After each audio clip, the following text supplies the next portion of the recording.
વડોદરા શહેરના તરસાલી વિસ્તારમાં આવેલી વિશાલનગર દત્ત મંદિરથી હરિનગર જવાના રસ્તાની બદતર પરિસ્થિતિ.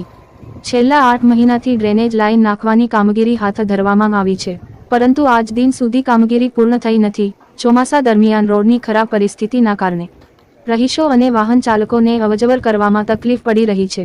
ત્યારે વોર્ડ નંબર 17ના કાઉન્સિલરો દ્વારા વિસ્તારની મુલાકાત લેવામાં આવે અને ઝડપી કામગીરી કરવામાં આવે તે જરૂરી બન્યું છે.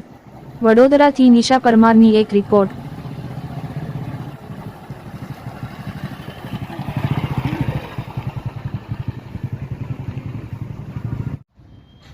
જી, આપનું નામ? શાહ કુમાર વાળા. શું તકલીફ છે આપને? તકલીફ છે સાહેબ કે અમે આ છેલ્લા 8 મહિનાથી તરસાલી વિશાલનગર દત્ત મંદિરથી હરિનગર સુધીનો રોડ ખોદકામ, ગટર, પાણી, ડ્રેનેજ લાઇન માટે નાખ્યું છે. તો આજ દિન સુધી ડિસ્કો રોડ બની રહ્યો છે. ખાડા કબૂચિયા લોકો 8 મહિનાથી પબ્લિક એટલે હેરાન છે. ગટરોનું પાણીમાં નહીં, ખાડા કબૂચિયા લોકો હેરાન થઈ ગયા છે 8 મહિનાથી. હવે આ રોડ ક્યારે બનશે?